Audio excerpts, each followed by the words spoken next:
Bonjour, je m'appelle Coralie, je suis socio-esthéticienne de formation.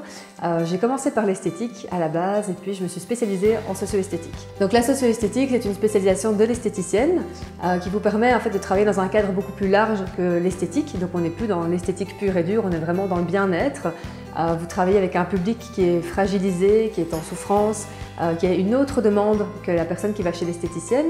Vous allez vous retrouver dans des situations avec des personnes en oncologie à l'hôpital, en revalidation avec des personnes sans abri, dans des centres pénitentiaires, en maison de repos. Voilà, vous avez vraiment un panel de choix très important et il y a vraiment une demande de personnes qui ont besoin de votre écoute, de votre toucher particulier et c'est en ça que la socio-esthéticienne est différente de l'esthéticienne.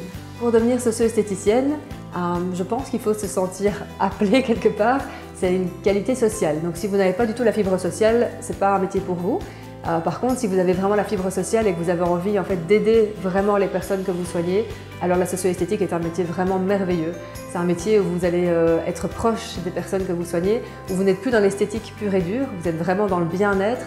Le but, c'est pas forcément de faire une magnifique épilation ou un magnifique massage. Vous êtes vraiment là pour apaiser la souffrance d'une personne. Vous pouvez accompagner des personnes dans des situations d'handicap, dans des situations palliatives. Il y a vraiment un accompagnement et une écoute active qui est très très importante en socio-esthétique. Ça va vous apporter un côté humain que vous n'allez pas retrouver en esthétique. Ça va être du donnant-donnant vraiment très très fort. Maintenant, la question qu'on pose souvent, c'est quels sont les débouchés?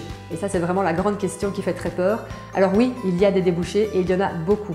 La différence avec l'esthétique, c'est que vous n'allez pas trouver du boulot comme ça du jour au lendemain. Vous allez devoir chercher. Il y a énormément de centres, des CPAS, des maisons de repos, des centres pour handicapés, des centres pour SDF qui sont à la recherche de ce genre de public. Ils ont besoin en fait de bien-être dans leur centre et c'est vous qui allez apporter tout ça.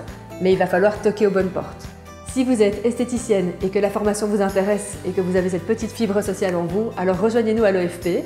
C'est une formation qui dure 1 an, c'est une formation en alternance, donc vous avez 1 jour de cours et vous pouvez travailler à côté, donc c'est vraiment pas beaucoup et vous allez voir, c'est vraiment merveilleux. Vous allez ressortir de là, des étoiles dans les yeux, c'est un métier merveilleux. EFP, formateur de talent.